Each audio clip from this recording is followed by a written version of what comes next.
अगर आप लोग सीएम पंक के फैन हो तो आप लोग के लिए ये वीडियो मस्त सी होने वाली है, क्योंकि डब्ल्यूडब्ल्यूई के अंदर सीएम पंक के रिटर्न रूमर्स के बाद अब सीएम पंक के रॉयल रंबल को जीतने को लेकर बहुत ही बड़ी अपडेट आ चुकी है। डॉल्फ जिगलर और एलायस जैसे रेसलर की कंपनी से बाहर जाने के बाद मैट रिडल को डब्ल्यूडब्ल्यूई ने फाइट कर दिया है। डब्ल्यूडब्ल्यूई में डॉल्फ जिगलर के एक्चुअल कॉन्ट्रैक्ट को लेकर बैक स्टेज से काफी बड़ी अपडेट आ रही है। डब्ल्यूडब्ल्यूई के आज हुए स्मैकडाउन के ऊपर एलए नाइट अपीयर क्यों नहीं हुए हैं, इसको लेकर बहुत बड़ी अपडेट आ चुकी है। तो गाइज वहीं डब्ल्यूडब्ल्यूई के फास्ट लाइन के ऊपर जॉन सीना के मैच प्लान भी लीक हो चुके हैं। तो गाइज चलिए बिना किसी देरी के शुरू करते हैं इस वीडियो को। और गाइज सबसे पहले बात करेंगे डब्ल्यूडब्ल्यूई से मैट रिडल के फायर्ड होने की। वेल ये बात तो हम सभी लोगों को मालूम है कि पिछले 2 दिनों से डब्ल्यूडब्ल्यूई कंपनी लगातार रेसलर्स को फाइट कर रही है, जहां पर डॉल्फ जिगलर, एलायस सहित काफी सारे बड़े सुपरस्टार डब्ल्यूडब्ल्यूई कंपनी से पिछले 2 दिनों में बाहर जा चुके हैं। और गाइज अब यहां पर आज डब्ल्यूडब्ल्यूई की तरफ से डब्ल्यूडब्ल्यूई के फॉर्मर टैग टीम चैंपियन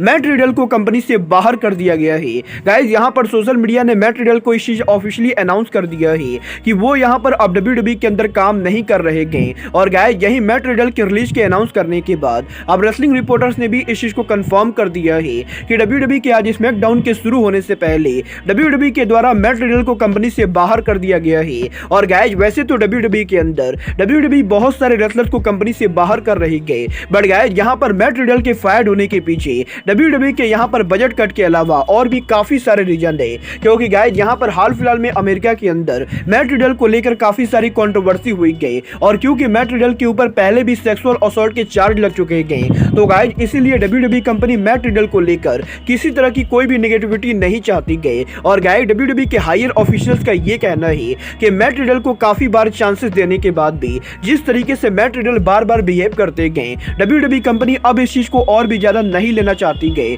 और गाइस ये वो बड़ा रीजन है जिसकी वजह से आज स्मैकडाउन के पहले मैट रिडल को डब्ल्यूडब्ल्यूई कंपनी से बाहर कर दिया गया है। वेल गाइस देखना बहुत ही दिलचस्प होने वाला है कि मैट रिडल के डब्ल्यूडब्ल्यूई से फायर्ड होने के बाद अब मैट रिडल डब्ल्यूडब्ल्यूई के बाहर किस कंपनी को ज्वाइन करते गए।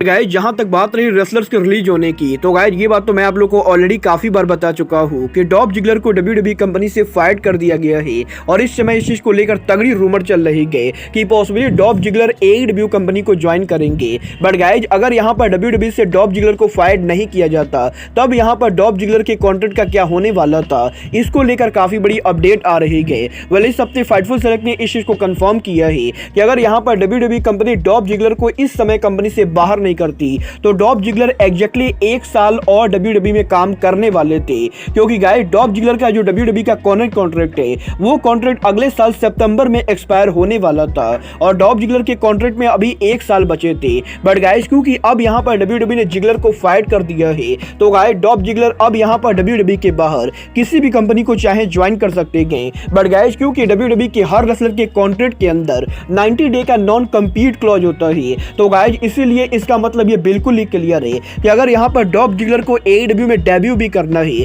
तो डॉल्फ जिगलर को कम से कम दिसंबर तक वेट करना पड़ेगा। क्योंकि गाइस आने वाले 90 दिनों तक डॉल्फ जिगलर या डब्ल्यूडब्ल्यूई के मेन रोस्टर का कोई भी रेसलर डब्ल्यूडब्ल्यूई के बाहर किसी कंपनी को ज्वाइन नहीं कर सकता है। वेल गाइस ये तो बात हुई डब्ल्यूडब्ल्यूई के फॉर्मर सुपरस्टार डॉल्फ जिगलर की। बट गाइस चलिए फिलहाल आगे बढ़ते हैं और बात करते हैं डब्ल्यूडब्ल्यूई के आज हुए स्मैकडाउन की। वेल ये चीज तो हम सभी लोगों ने आज स्मैकडाउन पर देखी कि डब्ल्यूडब्ल्यूई के आज हुए स्मैकडाउन के ऊपर एजे स्टाइल के ब्लड लाइन के द्वारा अटैक करे जाने के बाद एजे स्टाइल को हॉस्पिटल में भर्ती कराया गया है। और गाइस डब्ल्यूडब्ल्यूई के स्मैकडाउन के एंडिंग के ऊपर ब्लड लाइन जॉन सीना को बुरी तरह से बीट डाउन करती गई। बट गाइस यहां पर आपको ये जानकर शॉक होने वाला है कि डब्ल्यूडब्ल्यूई के ओरिजिनल प्लान के हिसाब से आज यहां पर स्मैकडाउन के मेन इवेंट के ऊपर जॉन सीना ब्लड लाइन से पीटने के बजाय ब्लड लाइन को पीटने वाले थे। क्योंकि गाइस डब्ल्यूडब्ल्यूई के ओरिजिनल प्लान के हिसाब से एजे स्टाइल के हॉस्पिटल में भर्ती होने के बाद जब आज स्मैकडाउन के मेन इवेंट पर ब्लड लाइन जॉन सीना को बीट डाउन करती, तो गाइस उस समय एलए नाइट जॉन सीना को सेव करने वाले थे। और डब्ल्यूडब्ल्यूई के आज हुए स्मैकडाउन के ऊपर एलए नाइट उनका सरप्राइज अपीयरेंस देते हुए ब्लड लाइन पर अटैक करके जॉन सीना को सेव करते। बट गाइस क्योंकि यहां पर डब्ल्यूडब्ल्यूई के स्मैकडाउन के शुरू होने के पहले एलए नाइट के कोविड-19 पॉजिटिव होने को लेकर रिपोर्ट आ चुकी है, तो गाइस इसीलिए स्मैकडाउन के ऊपर डब्ल्यूडब्ल्यूई ने एलए नाइट का अपीयरेंस कैंसिल कर दिया। और गाइस यहां पर एलए नाइट के बैक स्टेज एरिया पर होने के बावजूद भी एलए नाइट नाइट आज WWE के स्मैकडाउन के ऑन स्क्रीन पर अपीयर नहीं हुए, क्योंकि गाइस यहां पर स्मैकडाउन के शुरू होने के कुछ घंटों पहले WWE के मेडिकल टीम ये कंफर्म करती गई कि LA नाइट को कोविड हो चुका है और LA नाइट के कोविड होने के बाद WWE के मैनेजमेंट LA नाइट को तुरंत यहां पर अरीना से बाहर कर देती गई और यहां पर कोविड-19 पॉजिटिव होने की वजह से आज स्मैकडाउन के मेन इवेंट के ऊपर हमें यहां पर LA नाइट जॉन सीना को सेव करते हुए दिखाई नहीं देते गए। बट गाइस यहां पर अब इसके बहुत ही तगड़े चांसेस है कि अगर यहां पर WWE की फास्ट लाइन के पहले LA नाइट कोविड-19 नेगेटिव हो जाते गए तो गाइस पॉसिबली WWE की फास्ट लाइन के ऊपर फैंस को पहली बार LA नाइट और जॉन सीना टीम अप करते हुए दिखाई देंगे और हमें यहां पर WWE के फास्ट लाइन के ऊपर LA night John Cena versus blood line के बीच में एक जबरदस्त टैग मैच देखने को मिलेगा।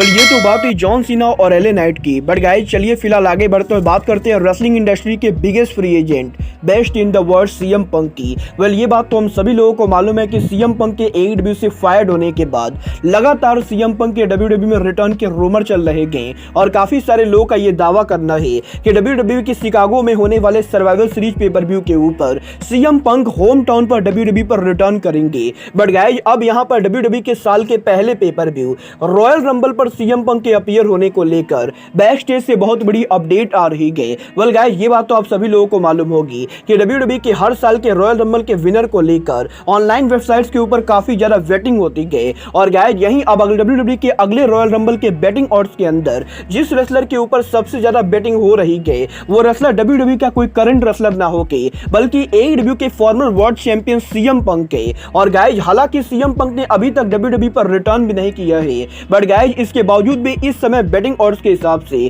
CM पंक के WWE के अगले साल के रॉयल रंबल को जीतने के यहां पर सबसे ज्यादा चांसेस है। और गाइस करेंटली यहां पर ऑनलाइन बेटिंग ऑड्स के ऊपर CM पंक WWE के रॉयल रंबल को पॉसिबली जीतने वाले गए। गाइस क्योंकि यहां पर ऑलरेडी CM पंक के रॉयल रंबल को जीतने को लेकर बेटिंग ऑड्स की तरफ से रिपोर्ट आ रही है, तो गाइस आप लोग इस चीज को कंफर्म मानकर चल सकते हो कि बहुत ही जल्द CM पंक WWE पर वापस आएंगे। और गाइस अगर सर्वाइवल सीरीज पर होम टाउन के ऊपर CM पंक WWE पर रिटर्न नहीं करते गए तो गाइस पॉसिबली रॉयल रंबल वो पेपर व्यू होने वाला है जहां पर CM पंक उनका सरप्राइज अपीयरेंस करेंगे और गाइस पॉसिबली CM पंक के रिटर्न के ऊपर ही CM पंक रॉयल रंबल को जीत के सीधे यहां पर रेसलमेनिया को हेडलाइन करेंगे। गाइस आप लोग को क्या लगता है CM पंक को रॉयल रंबल को जीतना चाहिए या नहीं? आप लोग मुझे कमेंट करके बताएंगे। बट गाइस अब आज के इस वीडियो में बस इतना ही। मैं मिलता हूं आपसे अपने अगले वीडियो में। बट गाइस तब तक के लिए goodbye, good night and bang.